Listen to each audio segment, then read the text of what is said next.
بسم الله الرحمن الرحيم. الرحمن علم القرآن، خلق الإنسان علمه البيان. الشمس والقمر بحسبان، والنجم والشجر يسجدان. والسماء رفعها ووضع الميزان، ألا تطغوا في الميزان، وأقيموا الوزن بالقسط ولا تخسروا الميزان. والأرض وضعها للأنام، فيها فاكهة والنخل ذات الأكمام، والحب ذو العصف والريحان. فبأي آلاء ربكما تكذبان؟ خلق الإنسان من صلصال كالفخار، وخلق الجان من مارج من نار. فبأي آلاء ربكما تكذبان؟ رب المشرقين ورب المغربين، فبأي آلاء ربكما تكذبان؟ مرج البحرين يلتقيان، بينهما برزخ لا يبغيان. فبأي آلاء ربكما تكذبان؟ يخرج منهما اللؤلؤ والمرجان. فبأي آلاء ربكما تكذبان؟ وله الجوار المنشآت في البحر كالأعلام. فبأي آلاء ربكما تكذبان؟ كل من عليها فان، ويبقى وجه ربك ذو الجلال والإكرام. فبأي آلاء ربكما تكذبان؟ يسأله من في السماوات والأرض، كل يوم هو في شأن. فبأي آلاء ربكما تكذبان؟ سنفرغ لكم أيها الثقلان. فبأي آلاء ربكما تكذبان؟ يا معشر الجن والإنس إن استطعتم أن تنفذوا من أقطار السماوات والأرض فانفذوا، لا تنفذون إلا بسلطان. فبأي آلاء ربكما تكذبان؟ يرسل عليكما شواظ من نار، يرسل عليكما شواظ من نار ونحاس فلا تنتصران. فبأي آلاء ربكما تكذبان؟ فإذا انشقت السماء فكانت وردة كالدهان. فبأي آلاء ربكما تكذبان؟ فيومئذ لا يسأل عن ذنبه إنس ولا جان. فبأي آلاء ربكما تكذبان؟ يعرف المجرمون بسيماهم، فيؤخذ بالنواصي والأقدام. فبأي آلاء ربكما تكذبان؟ هذه جهنم التي يكذب بها المجرمون، يطوفون بينها وبين حميم آن. فبأي آلاء ربكما تكذبان؟ ولمن خاف مقام ربه جنتان. فبأي آلاء ربكما تكذبان؟ ذواتا أفنان. فبأي آلاء ربكما تكذبان فيهما عينان تجريان فبأي آلاء ربكما تكذبان فيهما من كل فاكهة زوجان فبأي آلاء ربكما تكذبان متكئين على فرش بطائنها من استبرق وجنى الجنتين دان فبأي آلاء ربكما تكذبان فيهن قاصرات الطرف لم يطمثهن إنس قبلهم ولا جان فبأي آلاء ربكما تكذبان كأنهن الياقوت والمرجان فبأي آلاء ربكما تكذبان هل جزاء الإحسان إلا الإحسان فبأي آلاء ربكما تكذبان ومن دونهما جنتان فبأي آلاء ربكما تكذبان مدهامتان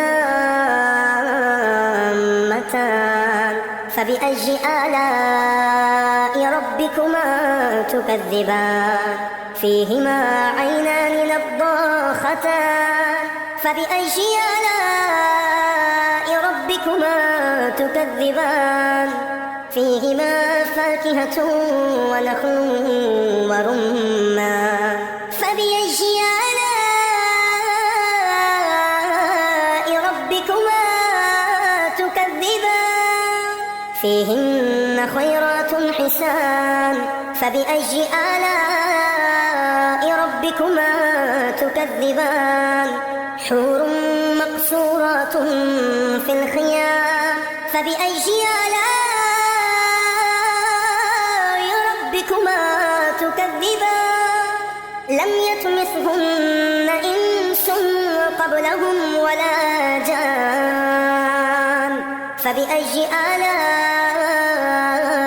ربكما تكذبان متكئين على رفرف خضر وعبقري حسان فبأي آلاء ربكما تكذبان تبارك اسم ربك ذي الجلال والإكرام بسم الله الرحمن الرحيم الرحمن علم القرآن خلق الإنسان علمه البيان الشمس والقمر بحسبان والنجم والشجر يسجدان والسماء رفعها ووضع الميزان ألا تطغوا في الميزان وأقيموا الوزن بالقسط ولا تخسروا الميزان والأرض وضعها للأنام فيها فاكهة والنخل ذات الأكمام والحب ذو العصف والريحان فبأي آلاء ربكما تكذبان خلق الإنسان من صلصال كالفخار وخلق الجان من مارج من نار فبأي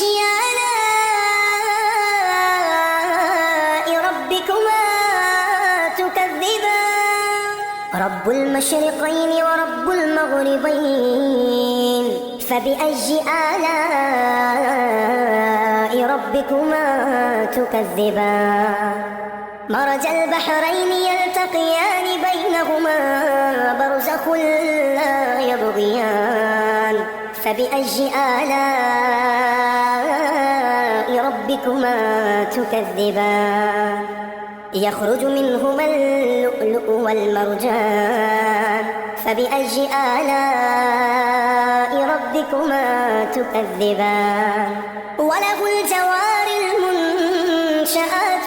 البحر كالأعلام فبأي آلاء ربكما تكذبان كل من عليها فان ويبقى وجه ربك ذو الجلال والإكرام فبأي آلاء ربكما تكذبان يسأله من في السماوات والأرض كل يوم هو في شأن فبأي آلاء ربكما تكذبان سنفرغ لكم أيها الثقلان فبأي آلاء ربكما تكذبان يا معشر الجن والإنس إن استطعتم أن تنفذوا من أقطار السماوات والأرض فانفذوا لا تنفذون إلا بسلطان فبأي آلاء ربكما تكذبان يرسل عليكما شواظ من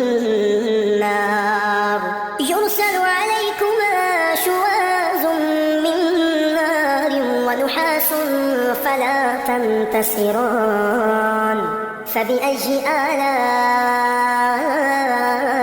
ربكما تكذبان فإذا انشقت السماء فكانت وردة كالدهان فبأي آلاء ربكما تكذبان فيومئذ لا يسأل عن ذنبه إنس ولا جان فبأي آلاء ربكما تكذبان يعرف المجرمون بسيماهم فيؤخذ بالنواصي والأقدام فبأي آلاء ربكما تكذبان هذه جهنم التي يكذب بها المجرمون يطوفون بينها وبين حميم آن فبأي آلاء ربكما تكذبان ولمن خاف مقام ربه جنتان فبأي آلاء ربكما تكذبان ذواتا أفنان فبأي آلاء ربكما تكذبان فيهما عينان تجريان فبأي آلاء ربكما تكذبان فيهما من كل فاكهة زوجان فبأي آلاء ربكما تكذبان متكئين على فرش بطائنها من استبرق وجنى الجنتين دان فبأي آلاء ربكما تكذبان فيهن قاصرات الطرف لم يطمثهن إنس قبلهم ولا جان فبأي آلاء ربكما تكذبان كأنهن الياقوت والمرجان فبأي آلاء ربكما تكذبان هل جزاء الإحسان إلا الإحسان فبأي آلاء ربكما تكذبان ومن دونهما جنتان فبأي آلاء ربكما تكذبان مدهامتان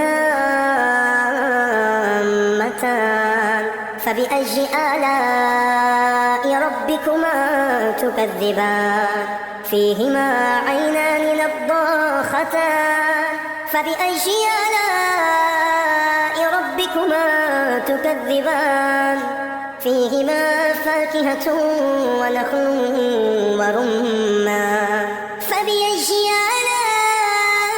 آلاء ربكما تكذبان فيهن خيرات حسان فبأي آلاء ربكما تكذبان حور مقصورات في الخيام فبأي آلاء